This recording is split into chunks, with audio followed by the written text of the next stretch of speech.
على المسرح لبست وجوه كتيرة وغيرت أصوات ومشيت بين الشخصيات، كل وحدة إلها علمها وسؤالها الخاص.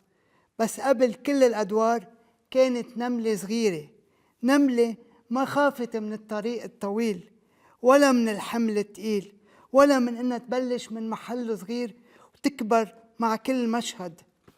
من وقتها وهي عم تبني طريقة، حبة تعب فوق حبة تعب، دور فوق دور، وجع فوق وجع، ما قفزت فوق المراحل، ما اختصرت الطريق، مشيتها خطوة خطوة بعناد بصبر بإيمان إنه الوصول مش ضربة حظ بل صبر ورحلة تعب طويلة. كل شخصية كانت اختبار، وكل دور كان مواجهة، وكل تجربة خلت حضورها أقوى ووقفتها أصلب. أنا الياستو وهيدي الطاولة ما منستقبل ضيف، منستقبل إنسان، ومنرجع للبداية للإنسانة يلي قررت إنه الفن مش لعب أدوار، الفن رسالة. ببوسك براسك. ميرسي على هالمقدمة الحلوة، وميرسي لأنه أخذتوا معي على ميرسي لك على حضورك. شو حلو هالشي، شو حلو اللي قلته. ميرسي لك، ميرسي كثير على حضورك، وإن شاء الله رح تكون حلقة حلوة بوجودك. أنا تشرفت إنه أنا موجودة معكم على تيبل 3، كثير مبسوطة، ما فيني خبرك، مثل ما قلت لكم قلبي رح يطلع من تمي. احنا كمان كثير مبسوطين. سينتا، بداية إذا سألناك بكل بساطة، اليوم أنت مين؟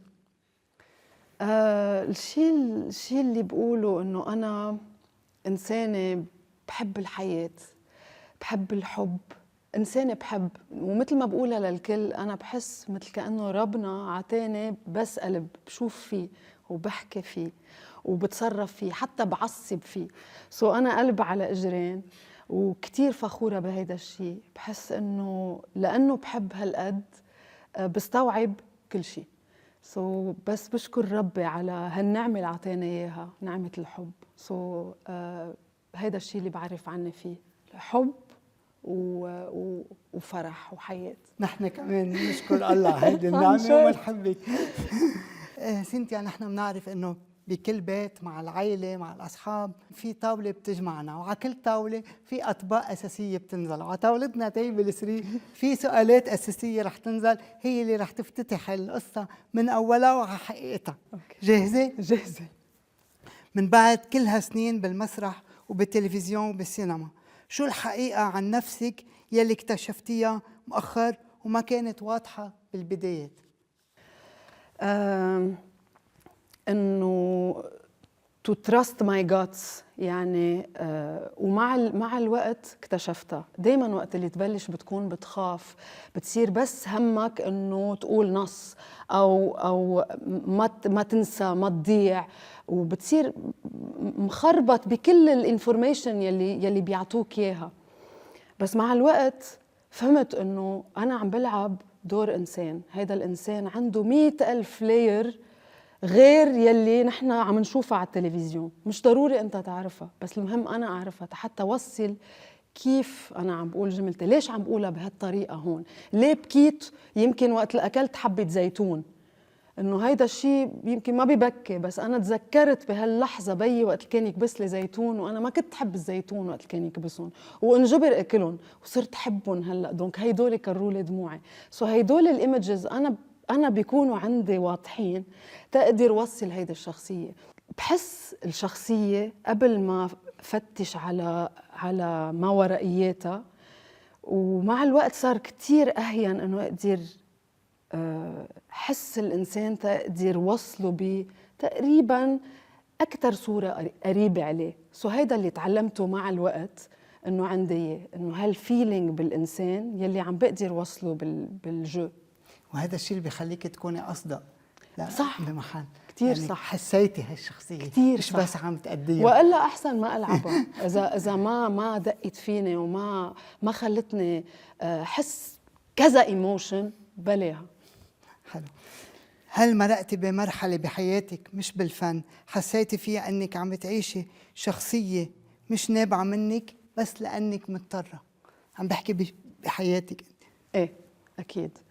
وصلت لمرحله بحياتي يمكن عطيت اكثر من ما لازم، بس ما كان عندي التشويس انه ما اعطي.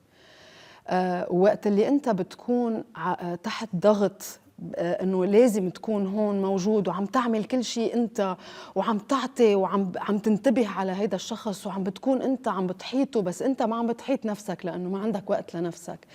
بوقت من الاوقات قشطت وصرت اجريسيف كتير. صرت كل الوقت حيلا حدا بيسألني سؤال يمكن ما عندي الجلد اني اقدر، ما عندي التحمل لإله، ما عندك الطاقة بقى. ما عندي الطاقة اتحمله، انه اقول انا ليش، انه شو هالهبل. صير بدل ما طول بالي وارجع اروق على الشخص واساله انه او ارجع عيد، بس صير عيط. لا صرت كتير اجريسيف، وصرت بوصل مساجاتي بطريقة مثل سكاكين. صرت ابعت سكاكين، بس لانه انا كنت مليانه سكاكين ما عاد عندي مطرح اعطيك شيء حلو، صرت انا عم كبكي بالسكاكين يلي فيني كل الوقت، وهيدا الشيء غلط. مشان هيك دايما بقول انه كتير مهم وقت اللي تعطي، عقد ما عم تعطي لازم تعطي حالك كمان، تسمع لحالك، لانه كتير مهم انه كمان انت تكون عم تعطي نفسك هالسعاده وهالفرح وهالكير حتى تقدر تعطيه لغيرك. شو الشيء يلي الناس بتشوفه هين عليك بس بالنسبة إلك صعب كتير بتعبك يعني؟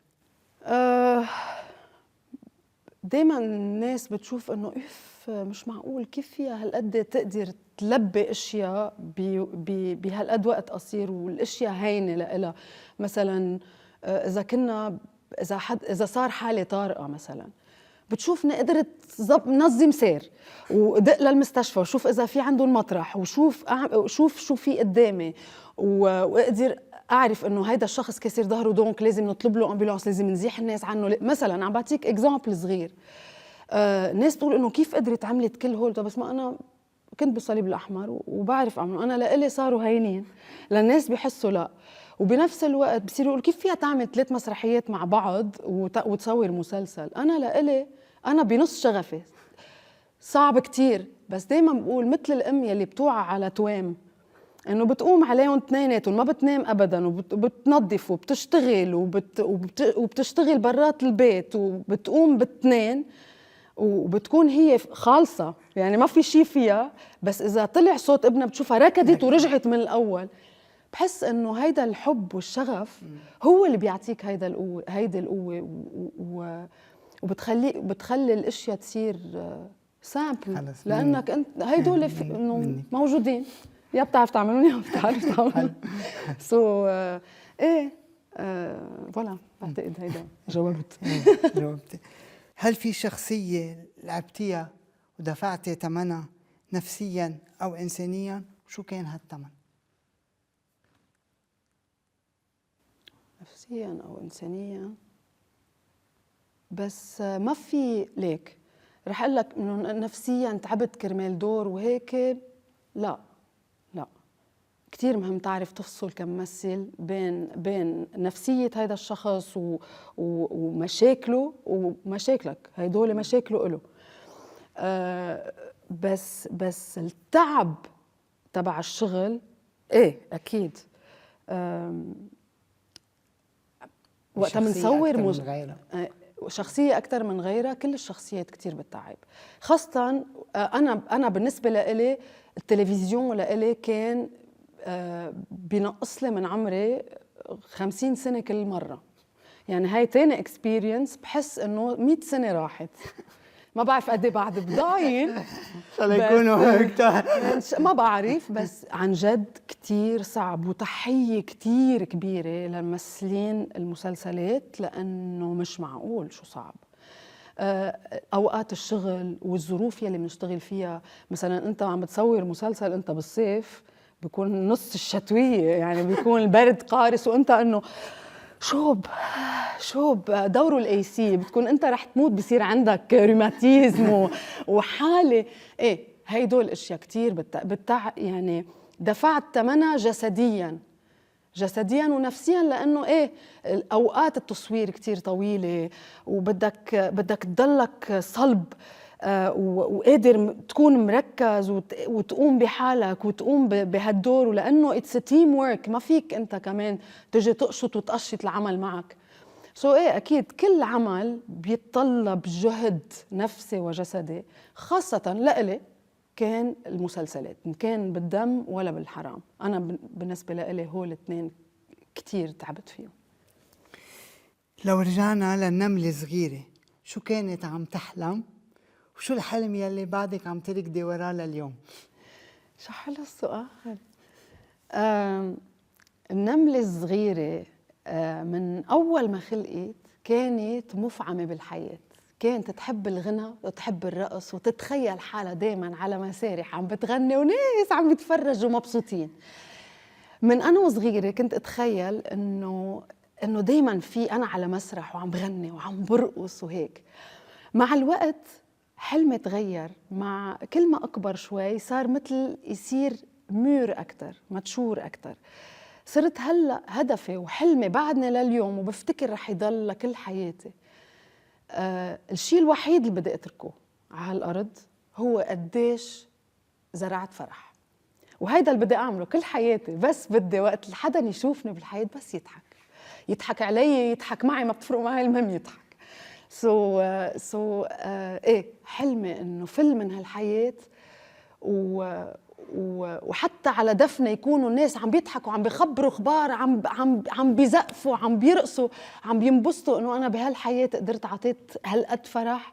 وبنفس الوقت انا ان شاء الله يعني الله يقدرني انه اقدر فرح قلوب ويكون عن جد في فرح بحياتي تقدر ضلني اعطي انه ما بعرف فتش على لحظة فرح وازرعها شي محل. سينتيا مش كتير صعبة حلمك، لأنه وقت واحد يكون معك ما يضحك. ميرسي، شفت عم بحقق حلمي. عن جد مش صعب حلمك، لا أنت on the right way، on the right track يا ربي. بس إيه إن شاء الله يقدرنا إنه ما مرات الأوجاع اللي بتضطر لها بالحياة ومرات بتفقد شخص بينطفي عالمك، بيكون عالمك كله ألوان، بتكون أنت الأشياء البشعة شايفها حلوة. وبلحظة من الأوقات بتحس مثل هيدا الشخص فقدته بالحياة وانطفى عالمك وبطل عم بيبرم. حتى هيدا اللحظة بقول يا رب اعطيني القوة إنه أقدر أرجع أوقف على إجري. أكيد بقوتك، اعطيني قوتك أنت وخليني أرجع أوقف على إجري وأرجع نفس الشخص يلي كان هو صغير يحلم بهيدا المطرح، يحلم بهيدا الفرح، ويرجع للفرح تأرجع اقدر وزع فرح. بس هيدا طلب الوحيد أكيد إن شاء الله. بعد كل هالتجارب يلي مرقتي فيها، شو بعدها أكبر مخاوفك؟ شو أكبر شيء بخوفك؟ أخذل نفسي. بخاف أخذل نفسي، لأنه بخاف أخذل نفسي وبخاف بمجرد ما تخذل نفسك مرات بتكون أقسى على حالك. بس إنه رح أقول لك خوف معقول يصير هيك واحد براسه، قصدي اخذل نفسي. وخوف انه لانه نحن عصر صوره وعصر AI، اقل شيء في يكون مفبرك يجرح لك صيتك للابد. انا هيدا الشيء من اكبر مخاوفي، انه حدا هيك بس لانه طالع على باله يتسلى يجرح صيتي بمحل ما بقى بيتصلح. قد ايه مهم اللي عم تقوليه عن جد. قد ايه لازم نحن ننتبه فعلا من كل شيء. قديش نحن لازم نكون حريصين على بعض. هلا عصر صوره، عصر سوشيال ميديا، عصر هيك حيلا حدا في كب حيلا شيء على الثاني. قد ايه هينه انا اقول لواحد شو اهبل انت، بس قد ايه فينا حطمه فيها. قديش هين علي انا اقول انه شو بشعه وشو ما بعرف لشو انه شو فرقت معها، يعني شو غيرتي لها بحياتها غير انه قصفتي لها عمرها. شو عملتي؟ قد ايه مهم نكون حريصين على بعض. قد ايه مهم نحن نضب بعض، نحضن بعض. اذا حدا غلط مش اجي اقول انت عملت هيك، شو النفع؟ قد ايه احلى اجي اقول لك فيني بس اقول لك شغله بهالمحل يمكن صار في غلط، تعال نشوف كيف بدنا نصلحه سوا.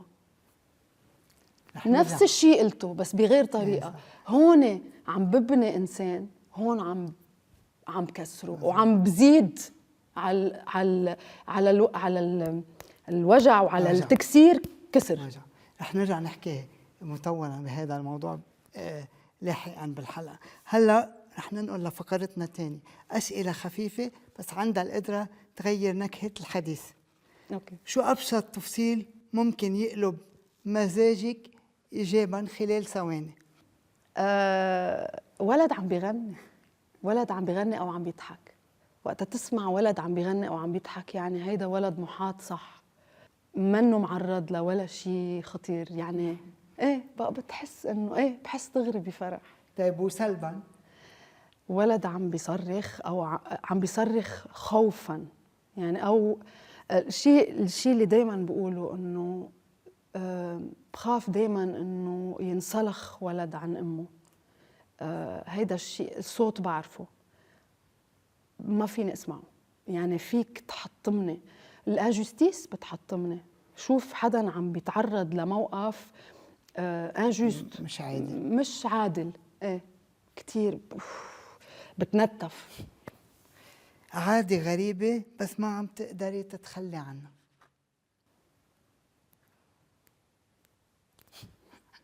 ضلني نتف فيهم خاصة أنا ومركز بصيروا إيدك سوري منيح، مش بتاكليهم يعني. بلا سحبهم بعدين جورمي، ما تاخذني جورمي. في ابيتايزر بالاول بعدين في التحضير للطبق بعدين الطبق. ايه هيدا عادة سيئة. فنان او شخصية بتحسيها بتشبه روحك؟ فنان او شخصية بتشبه روحي؟ فيكن شخصية من حياتك؟ عم بعطيك تبس. ليك في رح اقول لك بحس الكلب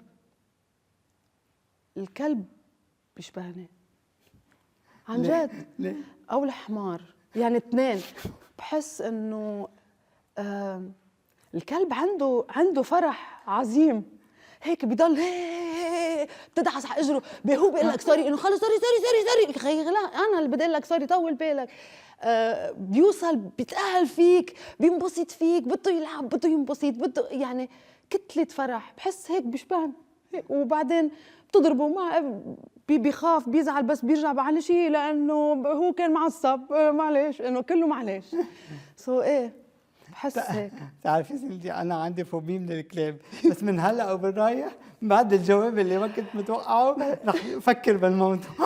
لا عن جد، لانه بالنهايه ما فيك، اذا بدك تاذي كلب بده ياذيك، هيدي رياكسيون. بس انه جرب شي نهار، شوف ما تقرب عليه اذا عم بيعوق شايفه انه خوتين عليك، لانه اوريدي بيكون هو معامل بطريقه منا منيحه. بس اذا بتعطيه حيلا بصيص امل للكلب، او بتعطيه حيلا شيء بشوفها يعني، بتلاحظ بالكومبورتمون تبعه بتغير. أنا فهمت قصة الكلب بس ليش الحمار؟ الحمار كمان عنده صبر طويل، صبور، وبيحمل هيك، بتحسه بتحطه لحاله، بيقعد لحاله ساعات، ما حدا بيحس فيه. وهو هون وقت اللي انت بحاجه لتحمله حمل كبير، يا هون وبيحمله كله، ما عنده مشكله، بيكون مش قادر يوقف بس انه بيحمل. هيدي احلى صوره على الحمار بسمعها في حياتي. هيك بحس. كلمه اذا حدا قال لك اياها بيزعجك او بيستفزك؟ كذابه.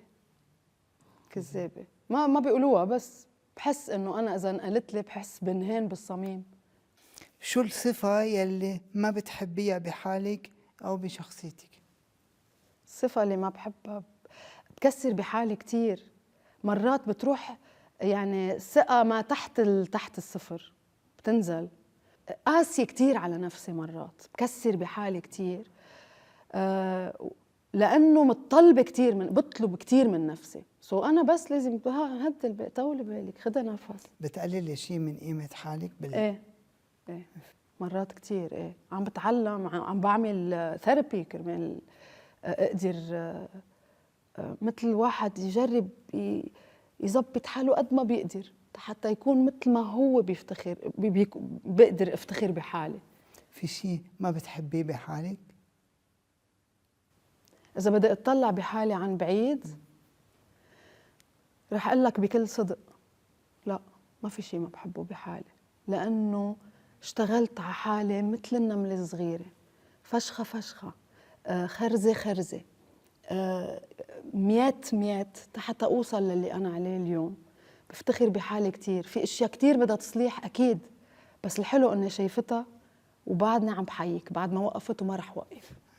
نحن شايفينها بتفنن. انا مو موافقك انه اكيد تطلبي من حالك، لانه انا كمان بطلب من حالي، بس طبعاً. كمان لازم تعرفي انه يلي شايفه قدامي تحفه الله خلقها كثير حلوه.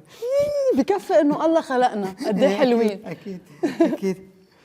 في شيء بتحميه بحياتك وما بتقبلي تساومي عليه ابدا؟ في شيء انت بتحميه ايه؟ وما بتقبلي حبي. ابدا؟ حبي، حب حياتي، غرامي، هيدا بحميه، بخاف عليه. ايه كتير بخاف، بحب هيك، هيدا لإلي اتس ماي برايفت لايف، هيدا الشيء بيني وبين هيدا الشخص. بخاف عليه، بعمل كل شيء حتى يضل مضوى، يضل مزهر، يضل حلو قد ما بقدر. بتغاري عليه؟ لا لا لا، بالعكس انفات يلي بيحب لازم يفلت الثاني. كيف تحمي طيب هيك؟ مش انه بخبر الدنيا وبقعد بتصور كل النهار وبنسى الجوهر. قد ما بقدر بعيش اللحظة، يعني بمجرد ما بس هيك بس عم بتطلع بحس انه اف الله شو عطيني نعم.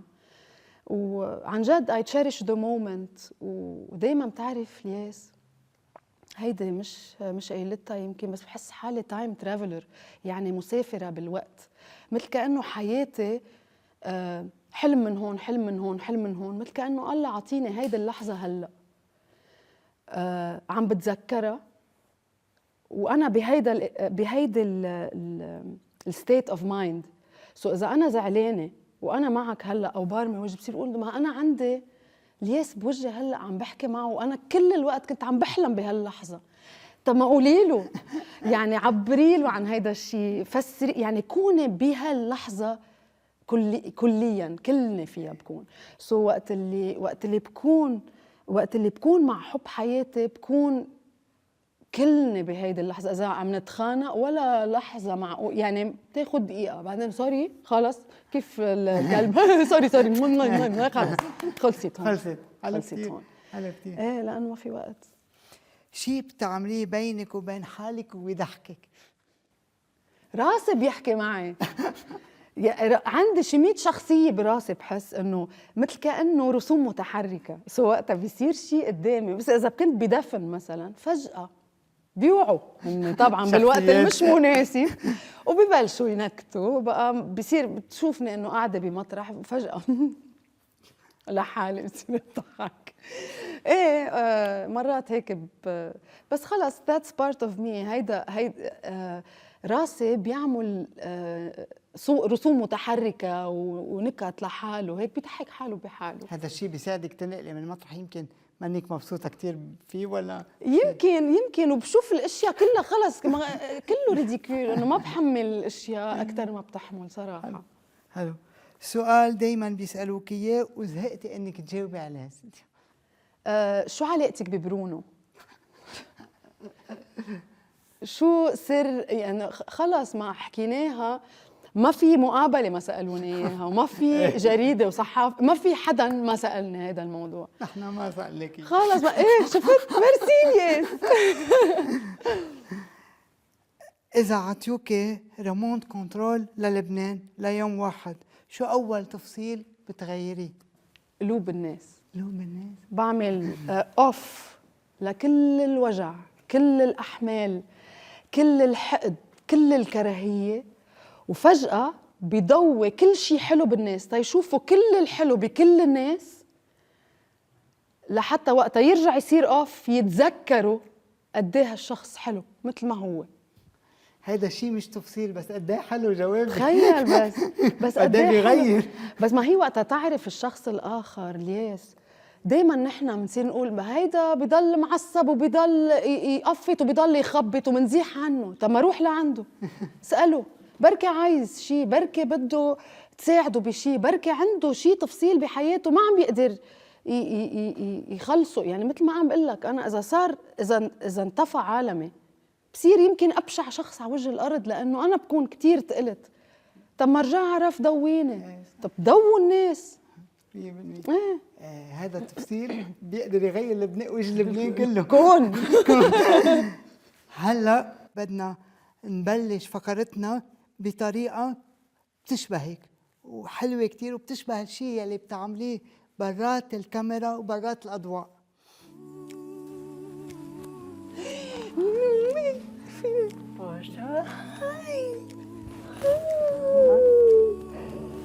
يا حلوة. طلع لي كادو. سوري بس أنا ما عرفت أنت دكتور شو؟ فرح. أنت دكتور فرح أكيد، يعني بلا الأوتفيت ومع الأوتفيت دكتور فرح. ماشي. شو حلو. بدك عيط لك هلا دكتور فرح ولا إليسا؟ أوكي. سنتي اليوم إليسا قررت تكون دكتور كلاون. أوكي. يلي مليان فرح.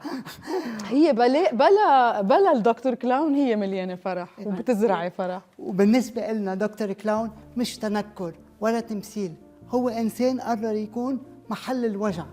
في ناس بتفكر إنه هيدي لعبة أو تمثيل، بس في ناس ما بتلبس هالشخصية على الشاشة، بتلبسها بالحياة.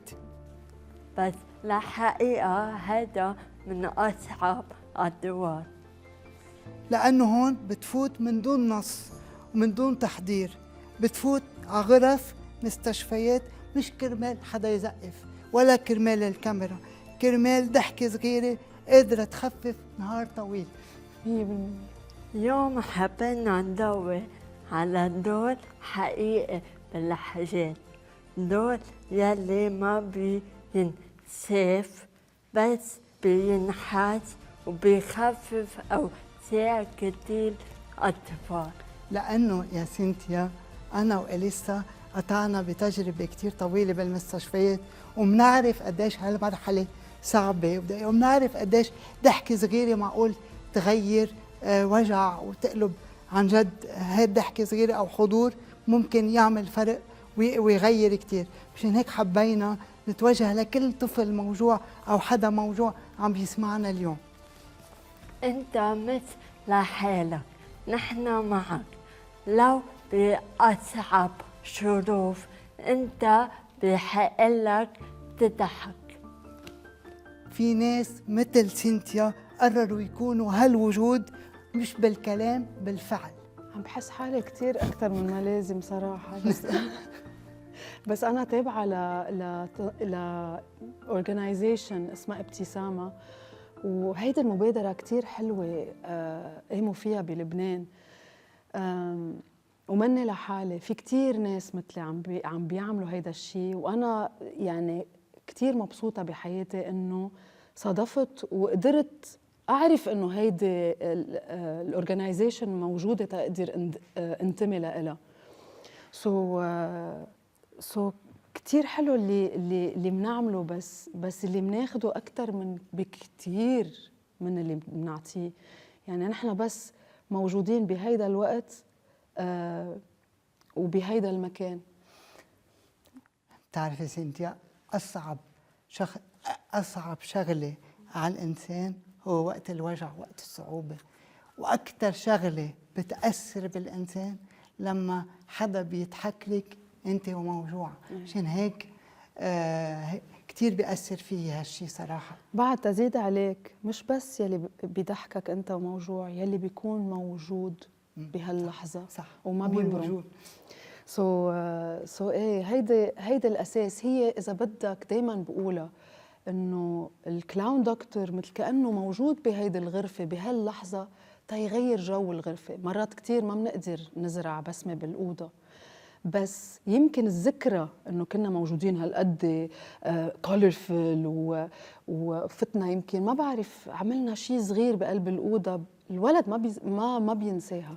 ومرات كتير بنسكر باب الاوضه وبنظهر بتسمع الولد كمل هيدي اللعبه مع اهله، كملوا هيدا الرول بلاينج او عم بيحكوا عن هاي اللحظه بالذات اللي انت فت فيها على الاوضه، يمكن 5 دقائق ويمكن 10 دقائق ويمكن ربع ساعه وظهرتي.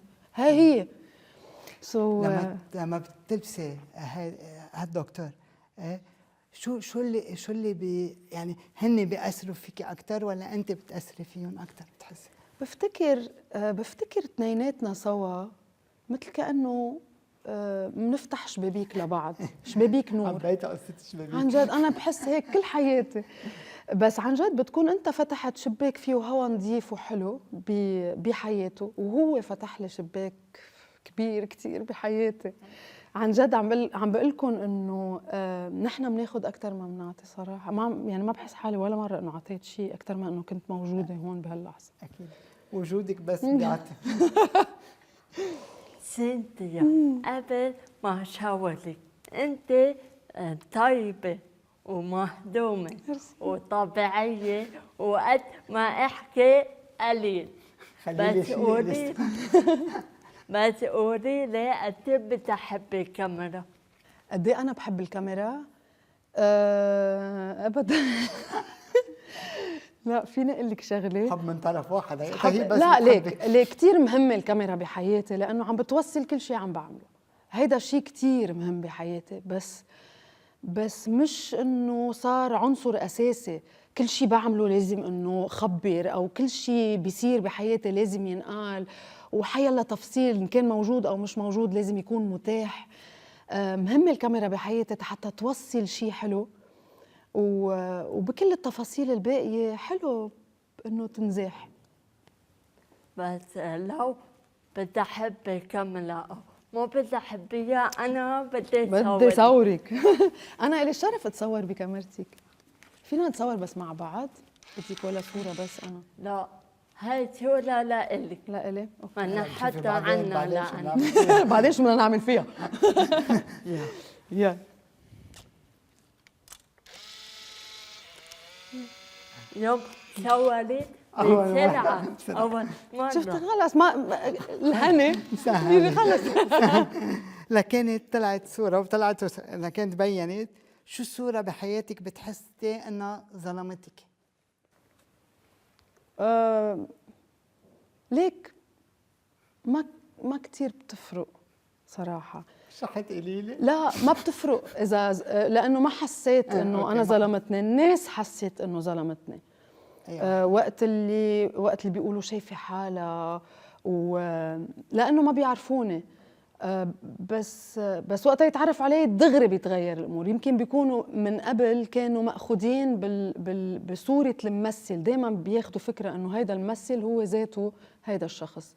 يمكن كنت اخذ ادوار قاسيه وشايفه حالها مع جورج خباز، هيدي البنت المتعصبه اللي ما بتتحاكى وبتحكي فرنساوي كل الوقت الناس كان عندها هالفكرة انه انا هيك بنت الاشرفية الكاريدور وما حدا يحكي معها، واذا مني كروم من الاشرفية.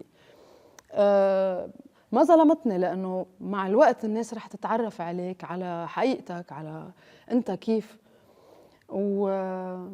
ايه بس ما بحس في شيء ظلمني. لا حسيت انه في شيء غريب، معقول حدا قديش انت هيدي قبل بتعرف، بس مع عدلة اجي تغيرت الصورة كومبليتمون، صارت مثل كأنه الناس شافت جوهر عدلة وحطته كله فيني. قد ايه حلو هيدا الشيء. الله يستر اللي جاي. لو هدي صورة بتحكي شو كانت بتقول؟ لو هالصورة بدها تحكي كانت بتقول ما تخافي تتكي على قلبي، فيه حب بيساعد الدنيا كلها. تعي فضي وانا هون باخدهم، وان شاء الله انه وقتها تقومي عن هالقلب تحسي حالك اخف. حلو الصورة عن جد. اول مرة انا عادة ماني كثير حلوة على الكاميرا يعني، بس انه واو ثانكس. فيني اتركها معي؟ لا نخليها هون. سوي لي واحدة ثانية. اوكي اوكي اوكي بقبل. وبدكم تمضوا لي عليها اثنيناتكم باي ذا واي. اوكي. لا بعدين بس بالثاني. اوكي. لو هيدي صورة بدك حطيها بوست على انستغرام، شو بنحط لها كابشن؟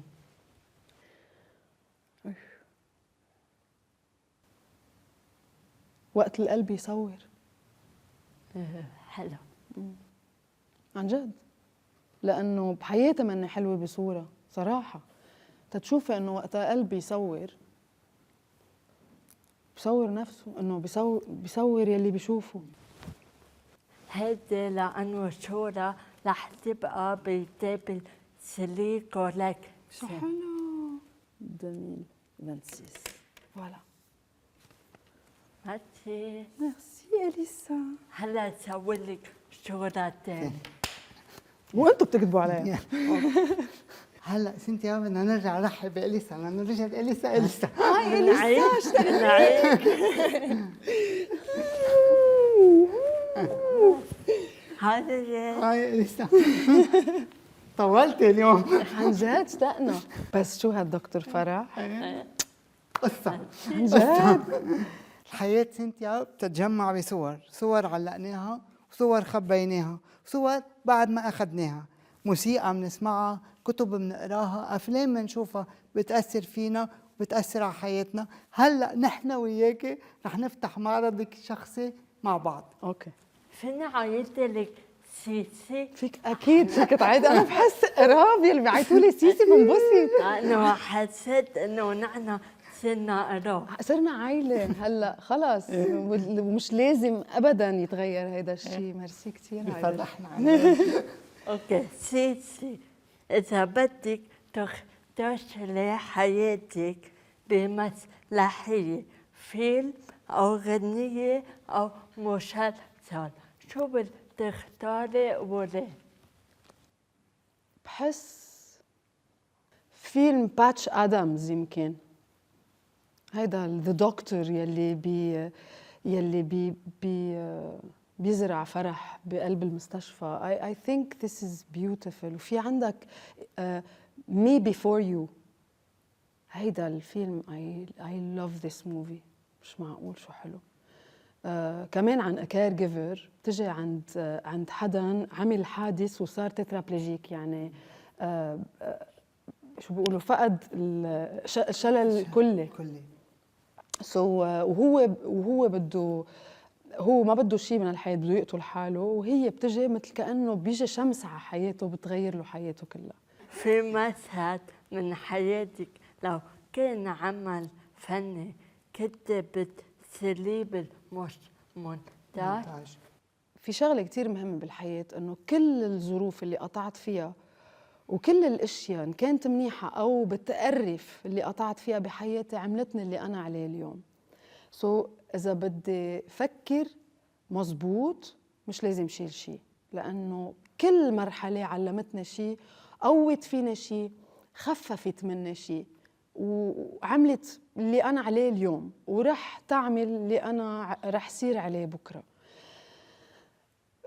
إذا بدك في مرحلة بحياتي فيها تنشال هيك، لأنه بتعرفي وقت تكوني مراهقة بتكوني بدك تجربي كل شيء بالحياة، وبتفوتي على أبواب بحياتك أنت بغنى عنها، فيك ما إنه تقطعي من حدا بضل حياتك هي ذاتها. إيه هيدا يمكن بشيلها، بس إذا بدي أكون عن جد جريتفل للحياة مثل ما هي، بقول لك ما رح شيل ولا شيء، ما رح محي ولا تفصيل، لأنه كل هالتفاصيل عملتني اللي أنا عليه اليوم، وخلتني أعرف قول الأشياء مثل ما بقولها اليوم، لأنه هيدا كله اسمه فيكو، كل شيء أنا هيدا عايشته تقدر وصله بهالطريقة. لا ما بشيل ولا شيء، ما بعمل مونتاج، بتركوا مع البلوبرز. في لوحة بتحسي إنه بعدك عم تعمليها وبعدها مش خالصة؟ لوحة بحياتك أكيد. حياتي بعدها لوحة مش خالصة، بعدني عم بحيك فيها، وبعدني عم زيد عليها ميموريز حلوة، وبعدني عم زيد عليها ناس حلوين، اختبارات جديدة، بعدها ما خلصت، هي حلوة بس يمكن تصير أحلى، ويمكن يصير يفوت عليها أشياء تبشعها من محل، بس ببشاعتها تضلها حلوة. هيدا لوحة حياتي بعدني عم برسمها بعد ما خلصت. وقت اللي فل من هالحياة إن شاء الله إنه تكون عن جد لوحة تقدر تعطي شيء للناس يتذكروه ويمشوا فيه بحياتهم، نكون عملت شيء حلو بهالدنيا. بس أكيد عملتي، أكيد إن شاء الله. أكيد عملتي. في دور بحياتك بتحسيه مثل اللوحة ناقصة بعد ما اكتملت، يعني دور تحسيه بعده ناقص؟ إذا بدك، إذا أنت عم تسألني حتى أحكيك عن الأمومة، بقول لك يمكن كان حلو يكون عندي أولاد بهالدنيا، بس بنفس الوقت ما صارت الفرصة إنه أكون أم. كان حلم حياتي أكون أم، بس ما صارت الفرصة. وهلأ بهيدا العمر اللي أنا فيه بقول منيح اللي ما صارت الفرصة، قد ما عم شوف الحياة عم تتدهور وعم بيصير عم بخاف على هالجيل يلي عم بيطلع، وعلى ما بعرف مسؤولية كتير كبيرة الولد. بس يمكن كنت بحب ألعب هيدا الدور بحياتي. بس أنا عرفت إنه أولاد أختك الجوي اللي بنوجه لهم تحية تحبيهم كثير. مش بحبهم، هول ولادي هن وجاي كلهم عم تنتبهي لهم مع الجوي. بس تعرف أنا بحس عن جد بحسهم ولادي، بس بنفس الوقت بحس كل الدنيا ولادي. يعني أنا وقت كان بيي بعده عايش كنت بحسه عن جد كأنه ولدي بمحل هالقد. الله عطيني قلب أم بقى ايه، بقى بحس انه يمكن لو كان عندي ولد ما كنت يمكن حبيت هالقد ناس اكثر. يمكن بتعرفي حلو فيك انه عن جد عم راح انك هالقد تعرفي تهتمي، وعن جد يعني كثير اثرني هالشيء يعني. اف حلو، بس كل حدا بيهتم بطريقه. انتم ما عم تعرفوا تهتموا، اللي عم تعملوه انتم منه هين ابدا، ان كان من حياتكم اليوميه واللي هلا عم تعطوه للدنيا. مش معقول. الحمد لله. طب الحمد لله على كل شيء. قد ايه حلو هيدا الشيء. كتير.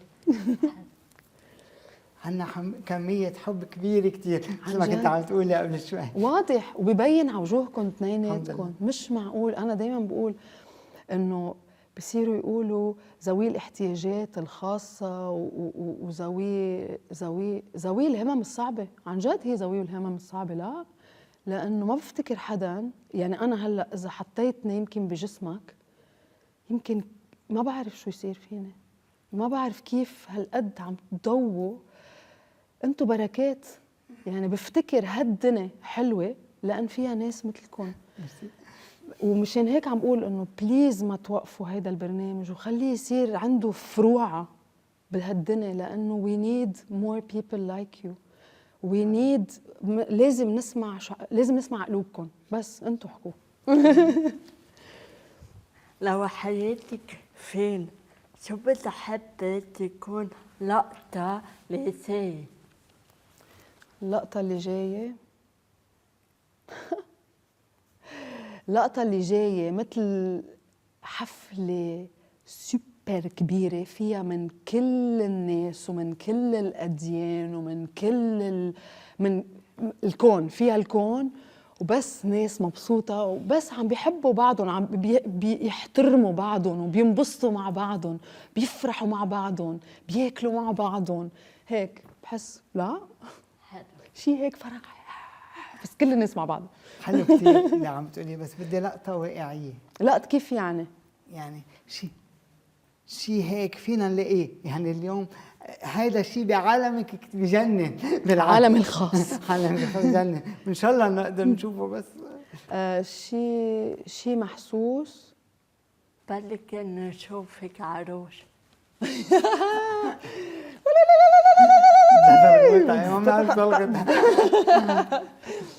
ما بعرف عن جد ما بعرف. بتعرفي صعبين هالسؤال، انه بمحل اذا بدي افكر بفيلم او بمشهديه بصوره، مرات الاشياء الابسط الاشياء هن احلى اشياء. صح. يعني بمجرد ما تشوف هيك ضحكه بحس انه خلص بزياده ما بدنا اكثر من هيك. ما بعرف اذا عم برد صح. نعم. حلو. بهالفقرة رح نحكي سوا بقصص تحت الطاولة، ناس ما كتير بتعرفها عن سينتيا. إذا رجعنا لطفولتك ولطلاق أهلك، شو غير فيكي كبنت وشو الإحساس يلي اضطريتي يكبر قبل وقته؟ اللي غيرني قبل بوقتي هو انه كبرني. اكيد طبيعي الوجع بكبرك بدك او ما بدك. كبرني قبل بوقتي. عرفت الوجع بكير كتير، الفقدان عرفته بكير. صرت اعرف قيمة الاشياء اكثر. بنفس الوقت خلاني لأنه خلاني أكبر قبل بوقتي، خلاني أهتم بغيري قبل بوقتي وألبس أدوار منا أدواري. إيه هذا هو الشيء اللي غيروا فيه. هذا الشعور بعده ساكن فيك اليوم؟ ما في شيء بينمحى كومبليتلي من الشخص. في عندك مثل حيلا جرح بيضل عنده مطرح إشعتيه، ما بيوجعنا، بس بمحل يمكن في اشياء ما بحب حدا يدق فيك يضل يناحر فيه يعني، بس موجود there's a scar somewhere. بحمله معي ايه اكيد، ومن خلال هيدا الوجع تعلمت غيره واتصرف فيه بطريقة أحلى بحياتي، وافهم الناس بطريقة تانية. أقدر افهم انه لا هيدا الولد منه منيح، في شيء. اقدر اقرا الناس اكثر، اقدر احس بالناس اكثر، احس بالوجع اكثر. ايه. مين أكتر شخص بتحسي من بين كل اللي بتعرفيهم بتحسي معه بالأمان وبتحكي له كل شيء؟ حب حياتي. حب حياتي. ايه عن جد حب حياتي. واختي جاي. نوجه لهم تحية اثنيناتهم. هول الاثنين. بس دايما واحد حب حياته كل شيء بيعرفه، بس كمان جاي كل شيء. في سملة قالت لإلك بطفولتك بعدها بتوسعك؟ ما بتوجعني بس بعدها بترجع. شو انت بشعة. الولد كل شيء بتقولي له بضل، او انه وقت اللي بيقول لك مثلا ما تدقي باولادي بتوسخيهم، صرت ما بدق بحدا بحس انه بوسخه. هيدا الشيء عملت له ثيرابي، يعني بعدني عم بعمل ثيرابي، انه كتير مهم كيف بنحكي مع الولد لانه بيحملها معه. مشان هيك بمحل بقول انه ما بحياتك رح تعرفي تعملي هالشغله او ما رح تزبط معك. انه انا بالنهايه بالمدرسه بتتعرض مرات كمان كتير لبولينج وما بيروحوا. هول عن جد بدهم شغل سنين ثيرابي حتى تقدر تتخطيهم. صعب. طيب شو اليوم بتقولي لسينتيا صغيرة أنت؟ بقول لها انه خذ الاشياء الحلوه من الناس. ما تخلي اذا حدا عم بكب سم عليك او عم بكب اشياء بشعه، هيدول منهم الحقيقه. هيدول الناس هن يمكن عم بيحطوا حالهم فيك او عم بيكبوا وسخ اللي عم تنكب عليهم عليك. بجرب مسح لياهم، بس هي اكسبيرينس رح تاخدها ورح تتعلم منها. بس بدي اقول لها انه رح تكوني محاطه بكتير حب بحياتك، وما تخافي. ما تخافي من شيء. كل شيء سيء له نهايه. اللي جاي يمكن يكون اصعب، بس you're gonna make it. كيف ما كان you're gonna make it. بس رجعي على جوهر قلبك find your way. find it.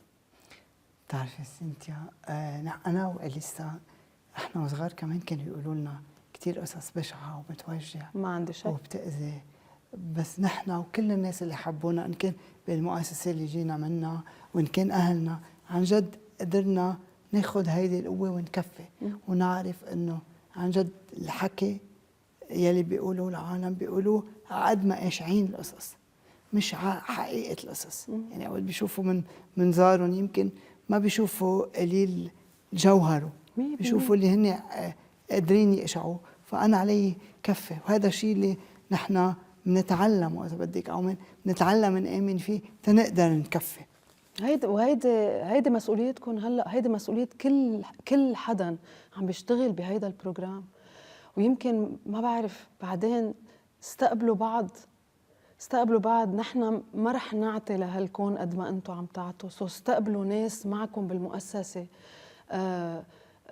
ضووا على حالات، فسروا للناس، لأنه كتير مهم.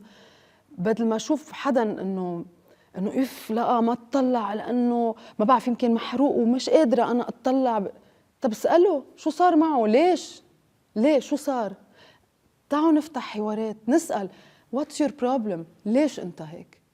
طب أنت رح تفسري، رح أفهم عن حالتك أكتر، رح صير أعرف أتصرف معك، شو اللي بيزعجك أنا بعمله حتى ما بقى أعمله. ونفس الشيء مع إليسا، ونفس الشيء مع الكون كله. اسألوا بعض أسئلة، كونوا حريصين على بعض. مشان هيك عم اقول لك انه كثير مهم انتم تستقبلوا بعض، لانه قد ما انتم حلوين قد ما يعني عم بتضخوا فهم وفرح وحب واشياء جوهر على هالدنيا. ايه عشان نحن هلا سيزن اول عم يخلص، فاخر حلقه هي حلقه سبيسيال. أنا رح أنطرها بفارغ الصبر صراحة، مثل ما بنطر كل حلقة من حلقاتكم. وما عندي شك إنه الناس اللي رح تنقون مثل كل هالسيزن يلي قطعت، ما في شخص نقيتوه منه شمس. شو حلو، ومرسي على هيدا الشيء. ميرسي لك.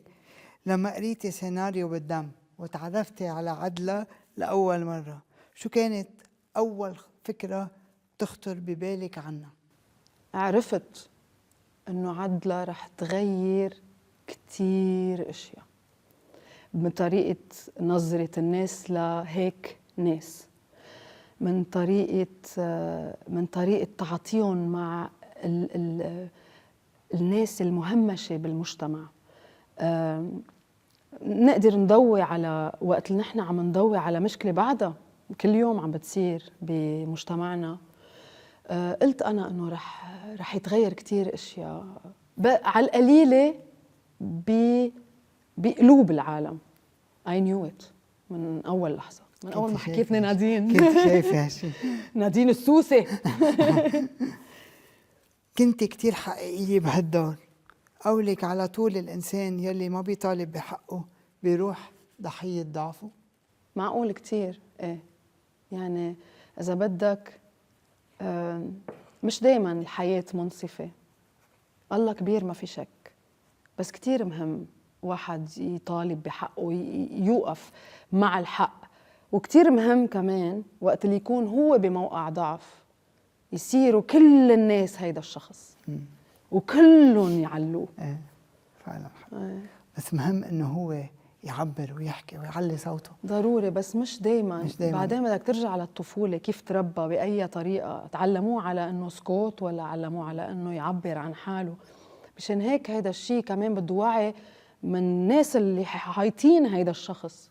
مش هين على الشخص اللي بيبقى عم بيتكسر انه هيك السربال نو. ايه لا بعرف صعب كتير. بس انت سينتيا شي مرة اضطريتي تختاري بين السكوت والمواجهة؟ دايما ايه. شو بتختاري أكتر؟ قبل كنت اختار السكوت دايما. الحياة علمتني انه بلشت احكي عن غيري تأحكي عن حالي. صرت انا مثل اوقف مع الحق دايما وعيط ويلا. هلا يلي هو اهم بعد بالحياة انه بلشت احكي عن نفسي، صرت اوقف مع الحق لنفسي واحكي وقتها في شيء غلط، واجه. كتير مهم هيدا الشيء. وحسب كيف بتواجه، مش ضروري دايما نخبط الاخر، بالعكس، بس تقولي انه هيدا الشيء انا ما بقبله بالحياة، هيدا الشيء بيجرحني، ليش قلت هيك؟ اوكي تعال نحكي، كتير مهم هيدا الشيء، كتير مهم المواجهة. من وراء عدلة ولا قبل؟ لا قبل شوي، ايه قبل شوي، انه عمري 45 سنة بفتكر صار، بس ايه بلشت شوي. اذا بدك اخذت وقت كتير معي، بس انه ايه بال40 اذا بدك صرت غير مرة، هيك مثل عم بتصير اقوى، بتصير عم تنضج شوي شوي يعني. العمر كله. كثير. حكيتي مرة عن تجربة التحرش مرقتي فيها. اليوم ما بدنا تفاصيل، بس لو في بنت عم تسمعك هلأ ومرقت بتجربة مشابهة، شو الجملة الوحيدة يلي بتحب توصلي لها إياها؟ بدي اقول لها وقت اللي قلبك يحس انه في شيء غلط، لو كل الناس عم يقولوا لك انه لا هيدا شيء عادي او اسكتي، اذا قلبك من جوا عم بيحس انه في شيء غلط، بليز احكي لحيلا شخص بتوثقي فيه، احكي وقولي انه في شيء غلط. يمكن ما بعرف، بس هيدا ويكون موثوق منه. عرفي قولي لا. ما تخافي تمدي اصبعك وتصرخي وتقولي هيدا الشخص عمل 1 2 3. لكل طفلة صغيرة يمكن ما رح تكون عم تحضر ويمكن تكون عم تحضر، كل حدا بيقول لك انه هيدا سيكرت ما تقولي، او انه ما ضروري حدا يعرف، هيدي لعبة بيناتنا او شو ما كان، وحسيتي بقلبك، رح تحسي بقلبك انه في شيء غلط، في شيء ما عم بتحبيه، في شيء عم بخوفك، في شيء عم تضطر تقولي له ايه بس انت بقلبك هو لا. حكي عنه وما تخافي، وما حدا رح يأذيك خاصة أهلك. يعني بلشي بأهلك، إذا حاسة كمان أهلك مش رح يستوعبوا هيدا الشيء، احكيه مع حيلا حدا معقول يقدر ياخد لك حقك ويحميك. ما بعرف إذا بس هيك حسيت لازم بصراحة. ومهم كتير اللي عم تقولي. هلا شفنا قصص تحت الطاولة، هلا بدنا نرجع على فوق لفوق الطاولة. بس عم بحكي مش بس عم بحكي مع البنات، عم بحكي مع الصبيان كمان، لأنه التحرش بيطال 2. بيطال 2. إذا بدنا نطلع من تحت الطاولة، شو الحقيقة صغيرة يلي بتحب الناس تعرفها عنك؟ بفتكر مثل ما كنت عم بقول لجمانة ورا الكاميرا، انه يمكن كل الناس في انه هيدا جسمي وهيدا شكلي وانا هيك بحكي، هيدا الشيء كله طبيعي، يعني هيدا طبيعي. انا معموله بالقلب، يعني من جوا لبرا، كانه لابسه القميص بالقلب، بس هيدا الصح. انتم عم بتشوفوا هي ما ترونه هو الصحيح، هو جوا وبرا نفس الشيء. كل شيء بيعرفوه، ما في شيء مخبى. اكيد في اشياء، في تجارب بالحياه انا عم بقطع فيها مثلي مثل الكل، بس فوق الطاولة إنه طبيعي حياتي الشخصية، مخاوفي، الأشياء اللي أنا مسؤولة عنها. إيه بس إنه في أشياء كمان حلو ما تنقال، مهم ما تنقال، لأنه عندها خصوصياتها. إيه أكيد. في لحظة حسيت إنه الله قريب منك كتير؟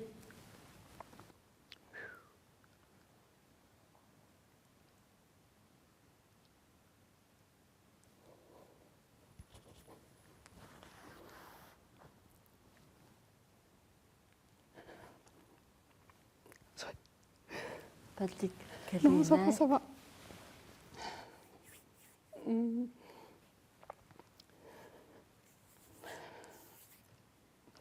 سوري، في لحظات بحس انه الله منه موجود حد كتير، بحسه بعيد كتير، بس هو اقرب من ما بفتكر.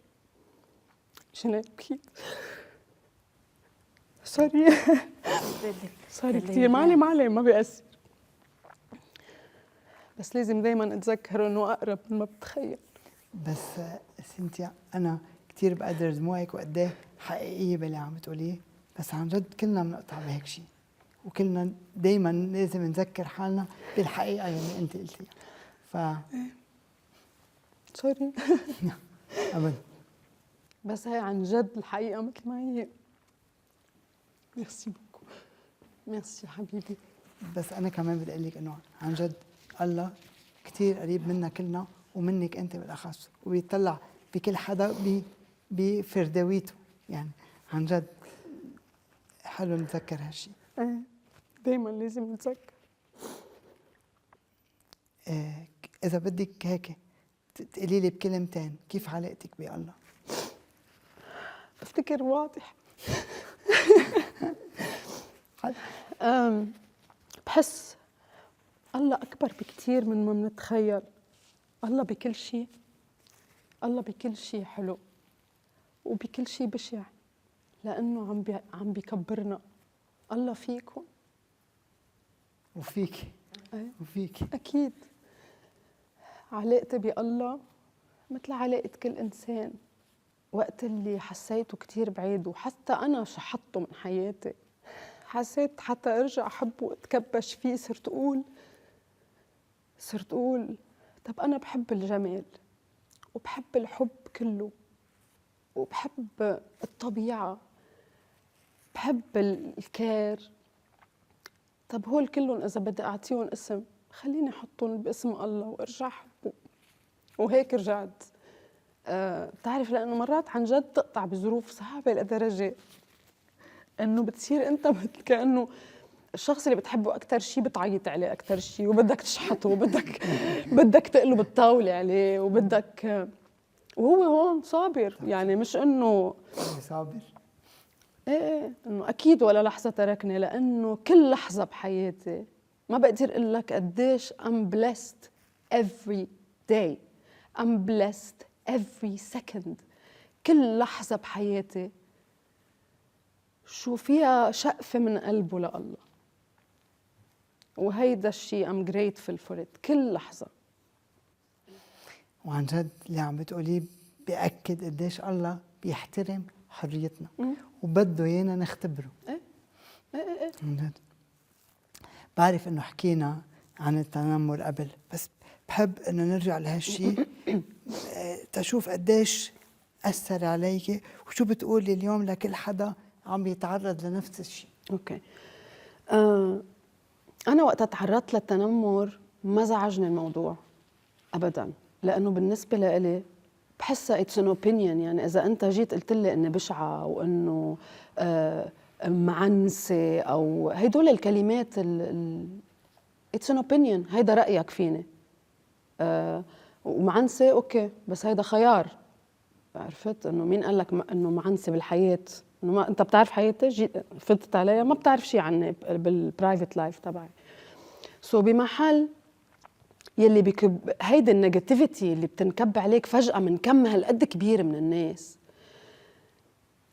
أنا لإلي عن جد ما حركتني. صرت أقول إنه قديش الناس وليك وينني بدور لعبته.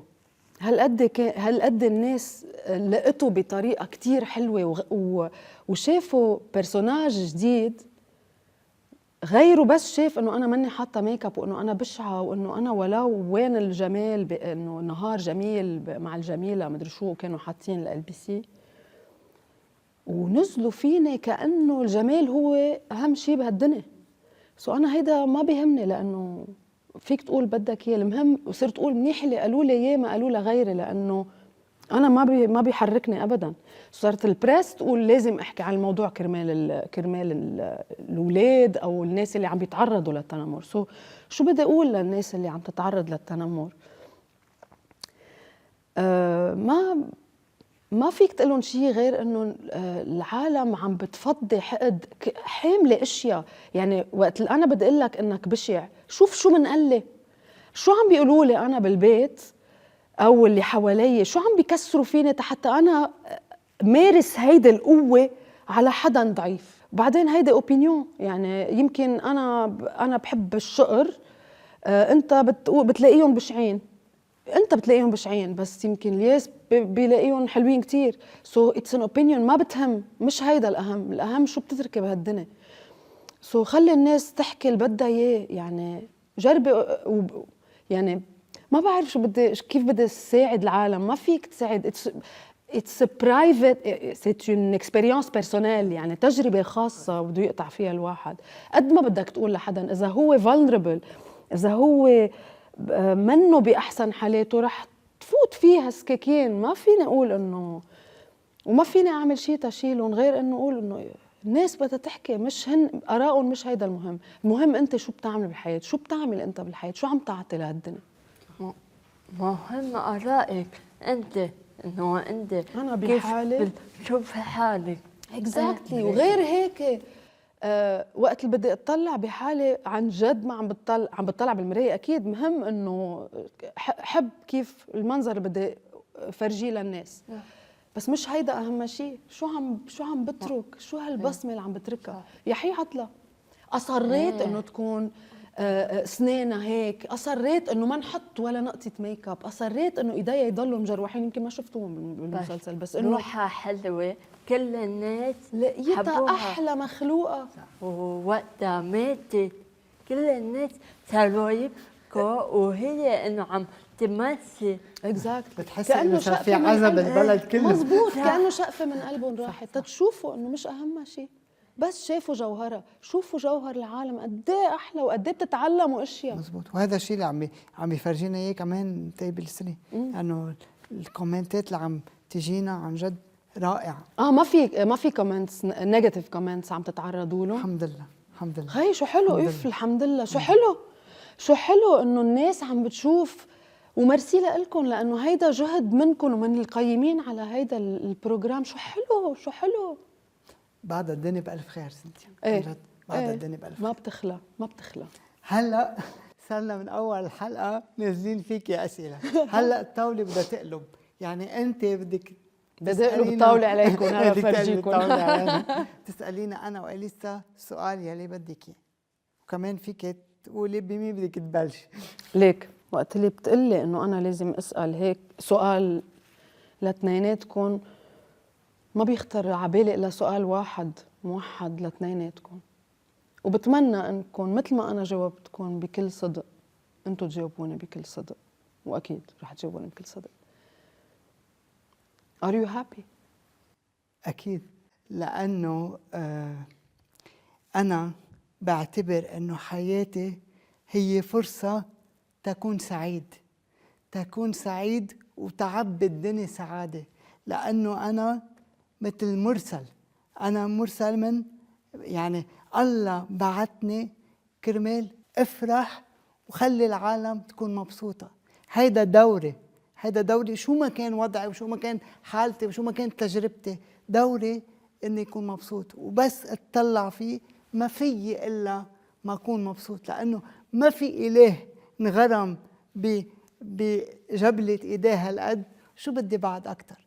فانا كثير مبسوط بحياتي رغم كل الصعوبات اللي هي كثيره، وبتعرفي ان قديش كثير، بس انا عن جد مبسوط.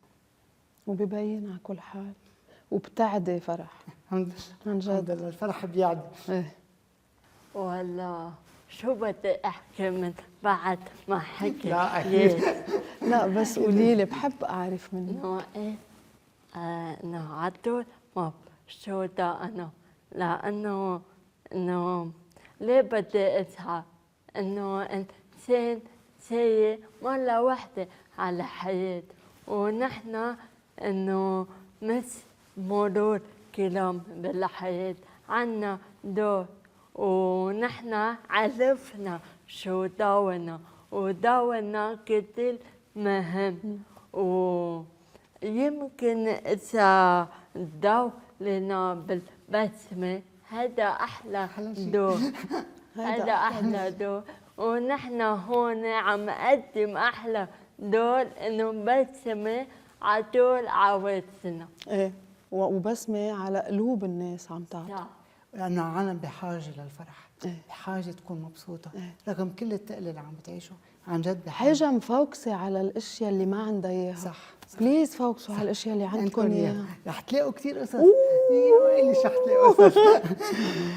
نحن عم نحكي عن الفرح، بس الحياة مهما تقلت أو صعبت ما بتفقد نكهتها كلها، بس أوقات تنسى طعمها. مثل ما كنا عم نحكي قبل شوي، لما نقول نكهة أول شي بيخطر ببالنا طعمة، بس اليوم بدنا نسأل بهالفقرة شو النكهة يلي بتخلي للحياة حياة.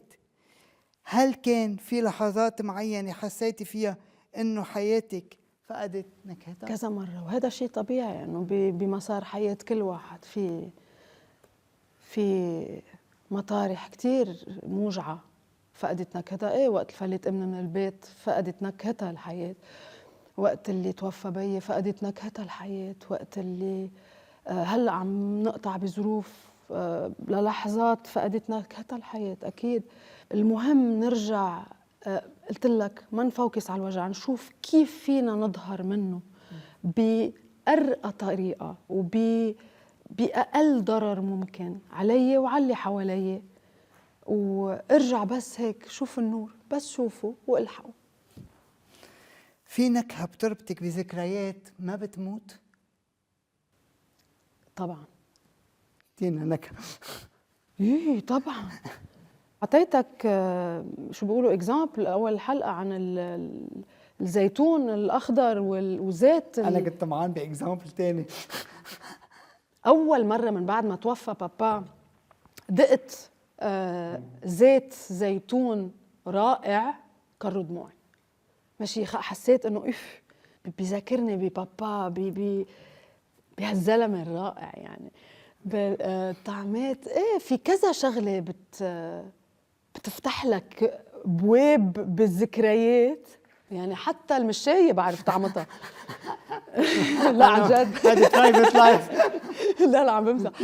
لا انه قصدي انه رجع على المنقوشه يعني. بس وذكريات بتفتح، الزعتر، ريحه الخبز، زيت الزيتون الاخضر، المدرسه. ليك ايه ترتينة اللبنه اللي بتبقى عامله هيك بترجعني على الصف مع البولينج ومع كل شيء، بس انه هيدي هيك وبعدني شامه ريحتها لهلا. ايه، والخيار اللي بالترتين، ما بقى تحطوا خيار لاولادكم بالترتينات، بيعفنوا بالترتينه ومش طيبه وريحتها بتقتل. ايه، هول بذكروني امي كانت تعملي زعتر لانه ترتينة اللبنه بتش. برضه الزعتر هيك بصير لونها غير، بس انه اسمها طيب بتضل طيبه، بس انه الخياره بالترتين. طب اتركوني. من أشخاص يلي ضافوا نكهة حياة لحياتك؟ مين الأشخاص اللي ضافوا نكهة؟ وما أكثرهم. أنتوا ضفتوا نكهة حلوة كتير على حياتي. أنت كمان. عن جد. أنت كمان. في ناس اشتغلت معهم ضافوا نكهات حلوة على حياتي. بدكم سمي بالأسامي لأنه كتار كتير، بس في عندك الحياة الشخصية يلي هي أولاد أختي مثلا، هيدول نكهة خاصة. جاي بحياتي هيدي بركة من ربنا. إخواتي بركة يعني. عم بقلك إذا بدي فوت بطعمات طيبين بحياتي وزايدين على حياتي حياة وما أكثرها. رح ساعدك سينتيا، رح نوجه تحية لكل حدا بيعرف حاله أو ما بيعرف حاله زاد نكهة حياة على حياة سينتيا. وتقريبا إذا مش عم بقلك كل الناس يلي تعرفت عليهم بحياتي زادوا نكهة بحياتي. وكل حدا تعلمت منه اشياء. واذا شايف انت شخص هالقد حلو، هو لانه مزيج من اشياء تعلمتها حوالي. لانه كمان بمحل الولد بيربي حاله بحاله، انت بتتعلم من اللي حواليك. ايه، انا مزيج من كل هيدول النكهات من العالم. يمكن الحياة سينتيا ما بتعطينا يلي بدنا اياه دايما، بس لما نعيشها بصدق بتصير فعلا نكهة فيها حياة. عن جد 100%. هلا بكل قعدة في مقعد لحدا غيب، يمكن موجود معنا ويمكن لا، بس هو الحضور يلي ما بينشل، هو الغياب يلي الحضور ما بيكتمل من دونه. إذا في حد في كرسي رابعة على هالطاولة وسينتيا بدها تقرر تقعد حدا معنا عليها، مين بيكون؟ صعب، بس حدا معكم. بعد نزيد تجربة على يعني نزيد بعد ضوء على الحلقة ونور على هالدنيا. ايه عن جد. هلا بما انه عم نحكي عنه بدنا نزيد تجربة وضوء على هالحلقة، رح نسمع صوت مش كل العالم أو مش دايما العالم تترك له مجال كافي إنه يكون عم يبين لا طاقاته ولا مواهبه. صوت لا الدولة يمكن بتسمعه بالقدر الكافي ولا المجتمع. وهون بدي أشكر شركة كورال على إيمانها بالبرنامج وبهالفقرة بالذات، لأنه لو ما من إيمانها ما كنا قدرنا نوصل هيدا الصوت ولو هو برات استوديو. رح نحضر الروبورتاج سوا ونعرف عن مين عم نحكي الليلة. أول شيء أنا اسمي ريمي سعد، عمري 30 سنة. أنا بحب أعمل الكروشيه، كوليه وأساور وخواتم، كلهم من الخرز، موديلات كتير حلوة. اعملوا فولو على صفحة خرزة باي ريمي. أنا كنت عايشة بدبي، بعدين انتقلت لهون لأروح على الجامعة USG. تخرجت منها وهلأ عم بعمل طباعة على المجات، كنزات، تيشيرتات، كمان على المخدات. الصفحة هي اسمها رينبو، وبدي تكون أقوى كتير. بدي ناس تعمل لي فولو لإلها ويكونوا ناس يعني مناح معي ويحبوا شغلي. أنا بحب أكتر الهاند ميد، تطلع هيك نايس أكتر وبتفرح العالم. أنا صوت الثالث ريمي سعد. سينتيا بنوجه تحية لريمي سعد، هي أحد طلاب UPT يلي هي يونيفرسيتي بورتوس، هالمؤسسية اللي بتساعد الأشخاص يلي عندهم إعاقة وبتحضرهم أكتر شيء تاي يندمجوا بالمجال المهني وبتساعدهم يكون عندهم مستقبل أحلى. أكيد. وهيدي لريمي بوسات لإيديك الحلوين ولقلبك الحلو. ميرسي على هيدول الاشياء اللي عم تعمليهم، وميرسي لUPT على هالمبادره صراحه. هلا بدي اعرف انا شو اللي خلاك تقولي ايه لطاوله تيبل 3 بالذات؟ اول حلقه انتم طلعتوا فيها قلت انا بدي اكون بهيدا البرنامج، يعني مثل اي مانيفستد للدنيا، بركي الكواكب والدنيا وربنا بيسمعني وبيحطني بهالحلقه وصار. شو اللي خلاني اقول ايه؟ كل شيء من انتو كيف، من شو عم بتوصلوا للناس، من ضيوفكم اللي عم بتنقوها، من سؤالاتكم. انتو ما عم تسالوا سؤالات، ولا سؤال سالتوني ينسالت فيه بولا مقابله انعملت معي. ما حدا فات على روحي وحكلي روحي وسالني سؤالات، سال سؤالات لروحي. انتوا اثنيناتكم بحبشتوا بقلبها، كنتوا جوا قاعدين. الحمد لله كنت وهيدا مبسوطة شيء كتير، وهيدا شيء كتير حلو. حلم كل شخص انه يقدر يحط قلبه على الطاولة وهو اللي يحكي. سو انا بشكركم. انا كان لي الشرف، I'm grateful for this moment، انه فكرتوا فيني. يعني عن جد واو، انه بستحق كون موجودة بهذا المكان. ميرسي من كل روحي. ميرسي كتير انه عن جد عملتي افور انك تكوني معنا، لانه مش افار انا لإلي عملت كل شيء تكون ما بعرف مبين انه عم صور، بس عملت كل شيء حتى اكون موجوده، لانه مش معقول حدا يقطع بهالدنيا وما يتعرف عليكم هيك ونقعد على طاوله ونحكي. ما في احلى من هالشيء. ميرسي لكم. ميرسي لك.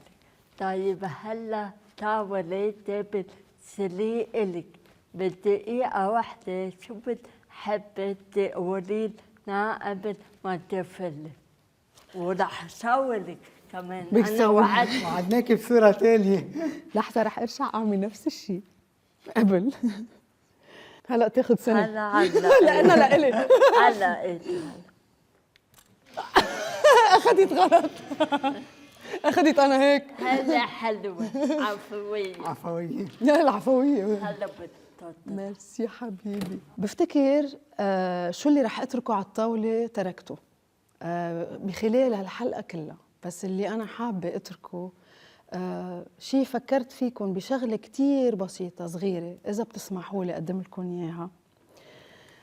رح أقدم لك لإلك يا إليسا، هيدول عن جد جاست صغير بس سوفينير. هيدي ليتوال دو نويل، نجمة الميلاد. هيدي النجمة اللي دلت المجوس على طريق، على طريق الحياة. أنا بعتبر وأنا بعتبرك هيك عم بتضووا على الناس على الطريق المزبوط. ميرسي لكل هيدا الشيء. هيدا لإلك حبيبي انت. ميرسي. والياس هيدا لإلك، صليب بتحطه بايدك ميرسي اذا كتير. بتحب. ميرسي كتير بس كتير. هيك ان شاء الله ربنا كتير بيلفك أورجينال بثوبه، ميرسي. بثوب الفرح، وبيلفكم اثنيناتكم بثوب الفرح بكل النعم يلي بهالدنيا. عقد ما انتم عم تنعموا علينا بفرح وبفهم وبقوه وباشياء حلوه، ان شاء الله كل طريقكم تكون نور. ميرسي يا كتير رب. سينتيا. ميرسي على اللفتة الأكثر من رائعة. لا بالعكس، عن جد. عم بقول لك ميرسي كتير. يعني شيء بسيط صغير بس ذكرى. هيدا ميرسي ذكرى. كتير عن جد. ميرسي واللحظات يلي عشناها معك بهالمقابلة كوني أكيد رح تكون عن جد بذاكرة قلبنا، أنا وإليسا وكل فريق العمل. ميرسي كتير. ميرسي لكم. ميرسي كتير لأنك طريقي كلها ضحكات من وراكم. عن جد شو حلو. عن ميرسي. جد ميرسي لأنك حطيتي لمستك وبصمتك على طاولتنا. عن جد ميرسي كتير سينتيا. عن جد ميرسي لكم. ميرسي. ميرسي. وهي بوصل الناس.